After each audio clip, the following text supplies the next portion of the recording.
Hi குட்டீஸ், இன்றைக்கி நம்ம காக்கையும் குருவியும் கதையை பார்ப்போமா? ஒரு காட்டில் ஒரு குடிசை வீடு இருந்துச்சான். அது காக்காயோட வீடாம். அதில் 2 காக்காய் வசிச்சுட்டு இருந்துச்சான். காக்கா ரொம்ப கேர்லெஸ்ஸாக இருக்குமா. குடிசெல்லாம் பழசாயிடுச்சு, மழை காலம் வரப்போகுது, கொஞ்சம் ரெடி பண்ணிக்கலாம் அப்படின்லாம் எதுவும் இல்லாமல் லெத்தாஜிக்காக இருந்துச்சான். பக்கத்தில் இன்னொரு ஓட்டு வீடு இருந்துச்சான். அது குருவியோட வீடாம். குருவி எப்போவுமே முன்னெச்சரிக்கையாக இருக்குமா. மழை வந்தால் என்ன பண்ணுறது அப்படின்னு சொல்லிட்டு ஓடெல்லாம் நல்லா பராமரித்து வீட்டை நல்லா பத்திரமா பாதுகாப்பாக வச்சுருக்குமா. ஸோ இப்போ ஒரு நாள் என்னாச்சா, நல்லா மழை வர ஸ்டார்ட் ஆச்சான். ஸோ மழை வர ஸ்டார்டிங் டைமில் என்னாச்சா, 2 காக்கையில் ஒரு காக்கை மழை வர ஸ்டார்ட் ஆகிடுச்சு, என்னை விட்டால் அதிகமாக மழை வந்துடும், அதனால் நம்ம இங்கேருந்து கிளம்பிடலான்னு சொல்லிட்டு ஒரு காக்கா மட்டும் அங்கேருந்து பறந்து போச்சான். அப்போது இன்னொரு காக்கா, இவ்வளோ தானே மழை வருது, இன்னும் அதிகமாக வரட்டும் பார்த்துக்கலாம் அப்படின்னு சொல்லிட்டு அசால்ட்டாக அங்கேயே உட்காந்துட்டு இருந்துச்சான். நேரம் ஆக ஆக இடி மின்னல்லாம் வர ஸ்டார்ட் ஆகிடுச்சான். காக்கைக்கு குளிரும் அதிகமாகிடுச்சான். இதுக்கு மேலே நம்ம இந்த குடிசை வீட்டில் இருந்தோம்னா நம்ம தாங்க மாட்டோம், நம்ம என்ன பண்ணலாம், வேறு எங்காவது கிளம்பி போகணுமே, இப்போவாது கிளம்பலாம் அப்படின்னு சொல்லிட்டு பிளான் பண்ணிச்சான். எங்கே போகலாம் அப்படின்னு சொல்லிட்டு யோசிச்சுட்ருக்கிறப்ப அதுக்கு குருவியோட வீடு ஞாபகம் வந்துச்சான். சரி, குருவியோட வீட்டில் போய் இன்றைக்கி ஒரு நாள் ஸ்டே பண்ணிக்கலாம் அப்படின்னு சொல்லிட்டு அங்கேருந்து வேகமாக பறக்க ஸ்டார்ட் பண்ணிச்சான். ஸோ அங்கேருந்து பறந்து வந்த காக்கை என்ன பண்ணிச்சான், குருவியோட வீட்டு வாசல் முன்னாடி நின்றுச்சான். அங்கேயும் மழை வந்துட்டு இருந்துச்சான். ஸோ இப்போ குருவி வீட்டு முன்னாடி நின்றுட்டு, காக்கா, அக்கக்கா ஒரு துளி எத்திச்சோடு விழுகுதக்கா, கதவை தரக்கா, கதவை தர அப்படின்னு சொல்லி கூப்பிட்டுச்சான் குருவியை பார்த்து. குருவி வீட்டுக்குள்ளே ஏதோ வேலையாக இருந்திருக்கு. குருவி அப்போ கதவை திறக்கல. திரும்பி ஒரு டைம் சொல்லிச்சான், அக்கக்கா ஒரு துளி எத்திச்சோடு விழுகுதக்கா, கதவை தரக்கா, கதவை தர அப்படின்ச்சான். அப்போ குருவி சொல்லிச்சான், கொஞ்ச நேரம் பொறு, நான் இப்போ தான் வீட்டிலலாம் வேலை செஞ்சிட்ருக்கேன், அப்புறமேல கதவை திறக்கிறேன் அப்படின்னு சொல்லிச்சான். திரும்பவும் காக்கா கூப்பிட்டுச்சான், அக்கக்கா ஒரு துளி எத்திச்சோடு விழுதக்கா, கதவை தரக்கா, கதவை தரேன்னு.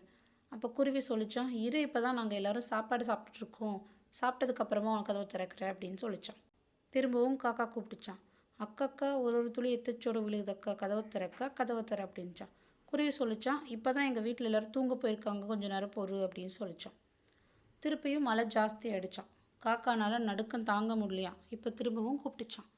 குருவி கதவை திறந்துச்சான். என்னாச்சு அப்படின்னு சொல்லிட்டு, ரொம்ப குளிரால் நடுங்குறேன், என் வீடு ரொம்ப ஓட்டையாக இருக்குது, அதனால் ஒரு நாள் உங்கள் வீட்டில் தங்கிக்கிறேன்னு கேட்டுச்சான். குருவியும் சரி வா, ஓகே, எங்கள் வீட்டில் கெஸ்ட் ரூம் இருக்குன்னு அதில் தங்கிக்கோன்னு சொல்லிட்டு உள்ளே கூட்டிகிட்டு போச்சான். ரூமை காட்டிட்டு டவல் கொடுத்துட்டு, இந்தா தோட்டிக்கோ, இங்கேயே படுத்துக்கோன்னு சொல்லிட்டு குருவி சொல்லிவிட்டு அங்கேருந்து கிளம்பி போயிடுச்சான். குருவி போன பின்னாடி காக்காய்க்கு ரொம்ப சந்தோஷமாக, ஓகே, எப்படியோ நினையாமல் நல்லா ஜாலியாக இருந்துக்கலாம் அப்படின்னு சொல்லிட்டு இருந்துச்சான். அப்போது அதுக்கு கிச்சனில் நல்லா கமகமான மனம் வந்துச்சான். ஸோ மெல்ல போய் கிச்சனில் என்ன இருக்குதுன்னு சொல்லிட்டு பார்க்கலாம் அப்படின்னு சொல்லிட்டு கிச்சனுக்குள்ளே என்ட்ராச்சான் காக்கா. கிச்சனுக்குள்ளே பார்த்தா குருவி லட்டு, ஜிலேபி, முறுக்கெல்லாம் செஞ்சு வச்சுருக்கான் அதோட குழந்தைங்களுக்காக. காக்காய்க்கு பார்த்ததையுமே ஆசை தாங்கலையாம். ஆஹா, எவ்வளோ ஸ்வீட்டு, நம்மளுக்கும் பசியாக வேற இருக்குது, நம்ம இதில் கொஞ்சமாவது சாப்பிட்ணும் அப்படின்னு சொல்லிட்டு சந்தோஷத்தில் என்ன பண்ணுறதுனே அதுக்கு தெரியலையாம். சரி, நம்ம கொஞ்சமாக லட்டை மட்டும் சாப்பிட்லாமா அப்படின்னு யோசிச்சுட்டு லட்டை சாப்பிட ஆரம்பிச்சிச்சான். லட்டை ஃபுல்லாக சாப்பிட்டு முடிச்சிருச்சான். அப்போவாது பசி அடங்கியிருக்குமான்னு பார்த்தா இல்லையாம். திருப்பி அதுக்கு முறுக்கு சாப்பிட்ணும் போல் இருந்துச்சான். ஸோ இப்போ என்ன பண்ணிச்சான், முறுக்கு தட்டத்துக்கு பக்கத்தில் தாவிச்சான். முறுக்கை எல்லாத்தையும் சாப்பிட்டு முடிச்சிருச்சான். சரி, இப்போவாது விட்டுறலாம்னு பார்த்தா அதனால் முடியலையாம் கண்ட்ரோல் பண்ண. ஸோ ஜிலேபி எனக்கு கொஞ்சம் இருக்கே, அதையும் சாப்பிட்டு பார்த்துருவோன்னு சொல்லிட்டு ஆசையை அடக்க முடியாமல் ஜிலேபி எல்லாத்தையும் காலி பண்ணிடுச்சான். ஸோ கம்ப்ளீட்டாக இருக்கிற எல்லா ஸ்வீட்டையும் சாப்பிட்டு முடிச்சிருச்சான். அதுக்கப்புறமா ஒன்றும் நடக்காது போல் அங்கேருந்து கிளம்பி அதுக்கு அலாட் பண்ண அந்த பெட்ரூமில் போய் படுத்துக்கலாம் அப்படின்னு சொல்லிட்டு போயிடுச்சான். வெடிஞ்சதுக்கப்புறமா அடுத்த நாள் காலையில் குருவி கிச்சனுக்கு சமைக்கிறதுக்காக வந்திருக்கு. வந்த குருவிக்கு ஒரே ஷாக்கு. என்னது, நம்ம சமைச்சு வச்சுருந்த ஒரு ஸ்வீட்டை கூட காணுமே, எங்கே போயிருக்கோன்னு யோசிச்சான். அப்போ தான் அதுக்கு தோணிருக்கு, நம்ம வீட்டு சாத்தியிருக்கோம், வீட்டுக்குள்ளே வேறு யாரும் வந்திருக்க மாட்டாங்க, வீட்டில் இருந்த காக்காவோட வேலையாக தான் இருக்கும் அப்படின்னு சொல்லிட்டு கோவமாக ஒரு குச்சி எடுத்துகிட்டு காக்கா இருந்த ரூமுக்கு போச்சான். நிறையா ஸ்வீட்டு சாப்பிட்டதுனால அந்த மயக்கத்தில் காக்கா அப்படியே படுத்து தூங்கிட்டு இருந்துச்சான், குருவி வந்தது கூட தெரியாமல். குருவி அப்படியே ஜம்ப் பண்ணி காக்கா பக்கத்தில் மேலே ஏறி தடியோடு உட்காந்து காக்காயை நல்லா அடி கொடுக்க ஸ்டார்ட் பண்ணிடுச்சான். நான் குழந்தைங்களுக்காக வேணும் அப்படின்னு சொல்லிட்டு எவ்வளோ ஆசையாக செஞ்சு வச்சுருந்தேன், அதில் கொஞ்சம் கூட மிச்சம் வைக்காமல் இந்த அளவுக்கு நீ சாப்பிட்டுட்டியா அப்படின்னு சொல்லிட்டு அடி கொடுத்துச்சான். காக்கா வழி தாங்க முடியாமல் எந்திரிச்சா அலறிச்சான். ஐயோ, தெரியாமல் சாப்பிட்டுட்டேன், என்னை விட்டுடு, தெரியாமல் சாப்பிட்டுட்டேன், என்னை விட்டுடு அப்படின்னு சொல்லிச்சான். குருவி இருந்தாலும் விடலையாம்.